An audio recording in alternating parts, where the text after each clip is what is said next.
Bueno, buenas tardes, ¿cómo están el día de hoy? En esta oportunidad vamos a hablar de cómo influye todo lo que ha venido sucediendo con la pandemia y la COVID, tanto en el proceso de duelo como en la salud mental, ¿sí? Y es que nos hemos venido enfrentando a un montón de retos desde hace un par de meses. Nos hemos enfrentado principalmente a una enfermedad que no conocíamos y que tiene un montón de implicaciones. Estemos contagiados o no, siempre nos enfrentamos a esa posibilidad de enfermar. Y enfermar implica cambios en la vida y los cambios son estresantes de por sí porque tienen una sensación de pérdida de control y muchísima incertidumbre, como hemos venido sintiendo ahora.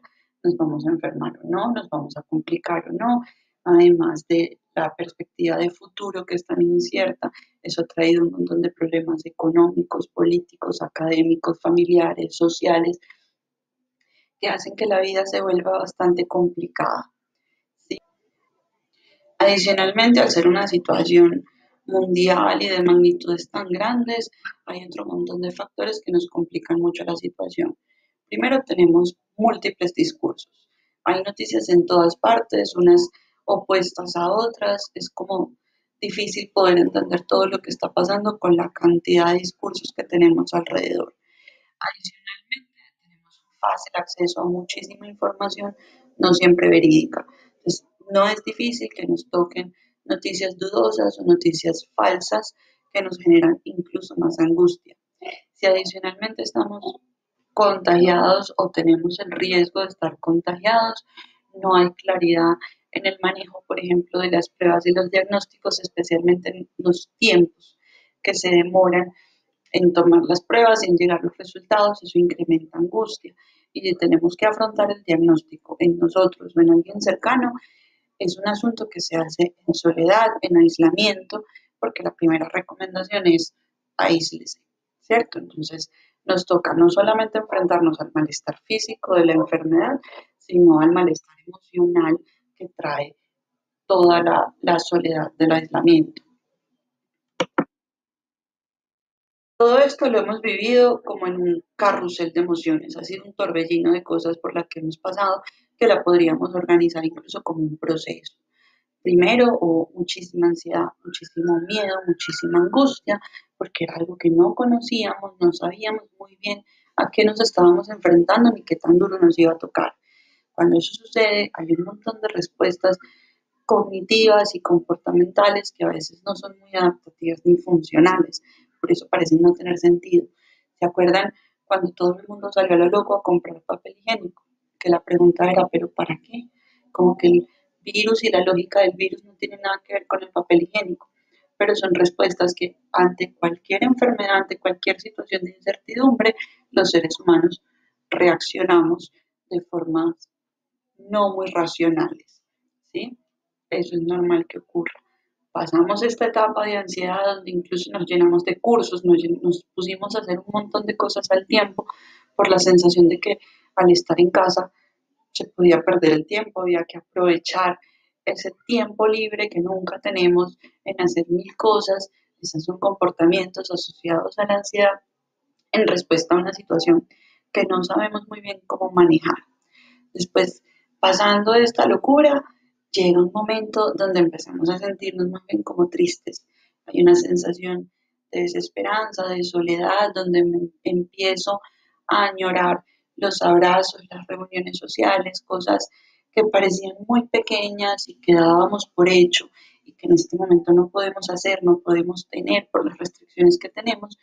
Y eso nos ponía más bien como bajitos de ánimo, como en unos estados anímicos depresivos, ¿sí? Y ahí nos vamos manteniendo y empezamos a negociar con esa realidad, entonces dejamos de hacer tantas cosas y más bien empezamos a frenar un poco y a sentirnos incluso desmotivados.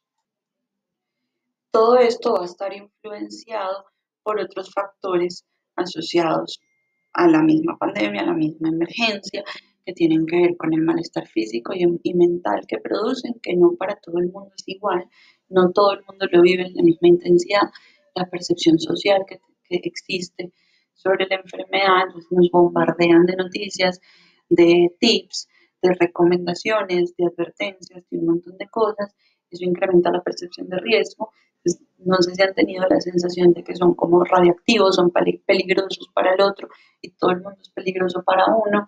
Eso nos pone en un lugar difícil de comprender y se nos suma una sensación de impotencia porque no puedo hacer gran cosa por solucionarlo y no tengo la seguridad de si lo que estoy haciendo funciona. Son un montón de cosas que se nos van sumando a todo esto.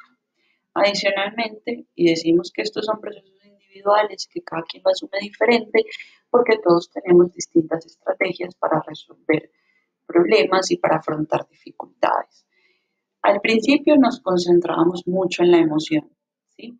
En esa angustia, en ese miedo y actuábamos de forma irracional.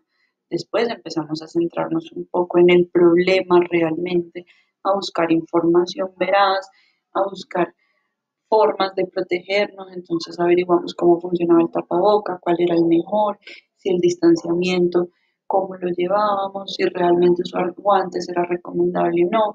Estábamos como más pendientes de esas informaciones claves para poder cuidarnos nosotros y cuidar al otro.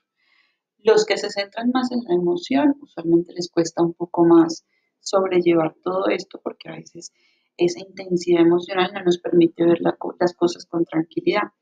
El que se centra más en el problema suele encontrar estrategias para afrontarlo de una forma más calmada y puede adaptarse más fácil. Adicionalmente, cuando enfrentamos cualquier tipo de enfermedad, cualquier tipo de situación de crisis, el apoyo social es fundamental.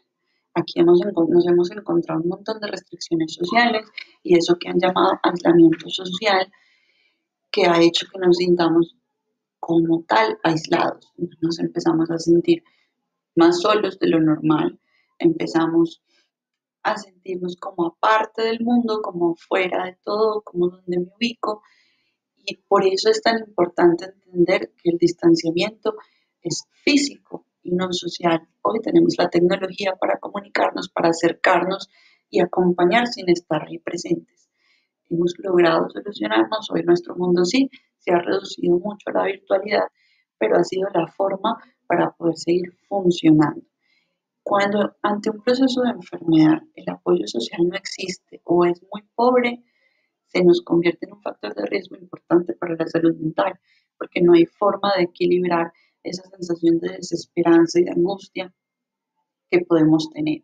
Por eso mantenernos conectados es tan importante en estas circunstancias. Entonces, así vemos que hicimos como un proceso. Primero tuvimos un montón de angustia, que el mundo fue como una locura, pasaban muchas cosas al mismo tiempo, todos queríamos protegernos de la mejor manera, entonces empezó a escasear el papel higiénico, escasearon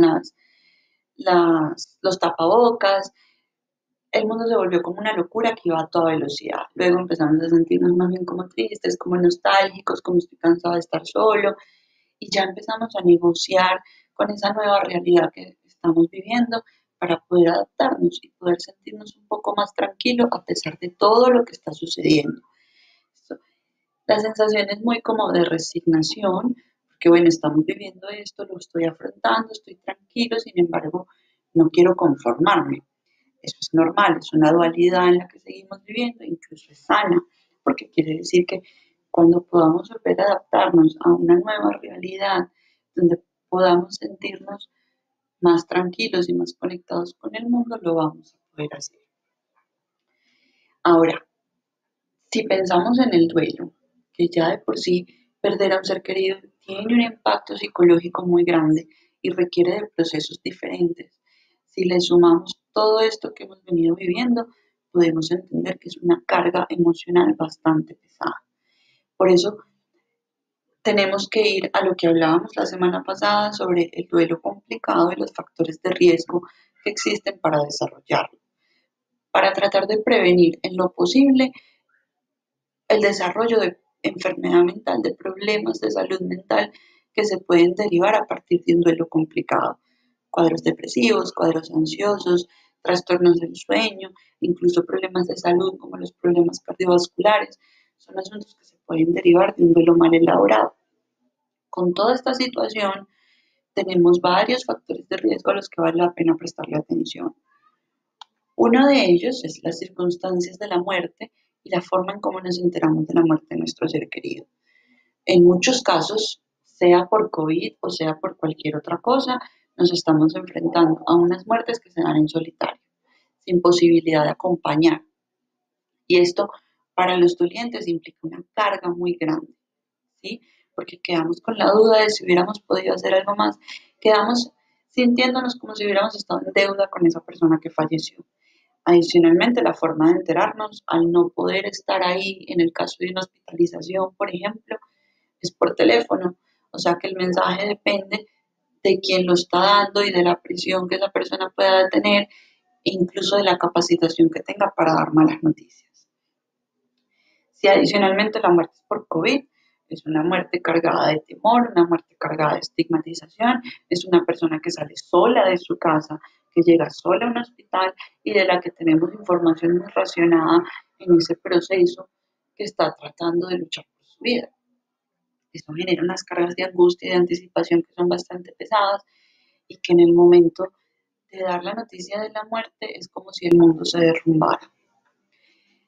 La imposibilidad de acompañar es otro factor de riesgo, como les decía ahora, uno queda como con un sentimiento de culpa, como con la sensación de si hubiera podido hacer algo más, que claramente no es posible, pero quedamos con esa sensación de quedé en deuda, quedé como en falta con esa persona a la que quiero tanto. Si a esto le sumamos el diagnóstico por COVID y que la muerte haya sido por COVID, en muchas comunidades ocurre que la familia está siendo señalada, está siendo estigmatizada. Es como si la marcaran como peligrosa. Eso no es lógico, eso no es bueno que ocurra. Las familias que pierden un familiar por COVID, si han estado en contacto con esa persona, cumplen con los procesos de aislamiento, cumplen con todos los cuidados para ellos y para el otro, pero se están enfrentando a una lógica y a un temor social, a esa percepción social que nombrábamos al principio, que también termina por cargarlos. Por otro lado, no podemos hacer rituales funerarios y eso es clave. En un ritual fúnebre es donde le damos espacio a la muerte en nuestra cotidianidad, es donde podemos hablar de ella, donde podemos expresarnos sobre ella. Es eso que el homenaje que le dedicamos a esa persona que queremos y que ya no está. Es donde tenemos mucho apoyo social, ¿sí? Porque es donde la gente llega, donde la gente nos abraza, está la palmadita en la espalda, podemos conectarnos con el otro, podemos recordar a esa persona sin que nadie nos diga nada porque es el espacio para eso. Eso hoy no lo tenemos, por lo que tenemos la tendencia, bueno, cuando todo esto pase, que no sé ni cómo ni cuándo será, hacemos el funeral, hacemos el ritual, miramos, nos reunimos, buscamos la misa y así también es posible que termine por aplazarse el duelo y eso termina siendo un problema para la salud mental, porque estamos funcionando con una carga emocional que no hemos elaborado y que eso a lo largo de la vida el cuerpo termina cobrándolo. Entonces, sí implica un riesgo. Finalmente, tenemos un apoyo social con restricciones. Si bien el distanciamiento es físico y no social, cuando estamos en duelo tenemos la tendencia a aislarnos. Y cuando no está el otro para aparecer y simplemente estar ahí con nosotros, se vuelve más fácil aislarnos. Por eso la virtualidad hoy es tan importante, poder comunicarnos con nuestros seres queridos, con nuestros amigos, poder recordar a esa persona, así sea a través de una videollamada o por teléfono, pero esta disminución en el apoyo social debido a las restricciones también se nos vuelve un factor de riesgo. Por eso, hoy nuestra mejor herramienta es la virtualidad para comunicarnos, para hacer rituales alternativos, para no quedarnos solos, para expresarnos. Es importante que hablemos de cómo nos sentimos, de que escuchemos al otro cómo se está sintiendo, que usemos estos medios para recordar a nuestro ser querido. Y recordemos que si estamos desbordados podemos pedir ayuda. Comuníquense con nosotros a través de la página web, a través de nuestras redes sociales. Pidan ayuda, aquí estamos para acompañarnos. Si quieren, nos pueden aportar económicamente en Baki para que podamos seguir funcionando. Suscríbanse al canal y denle a la campanita que vamos a seguir subiendo contenido y hablando de estos temas. Y muchísimas, muchísimas gracias.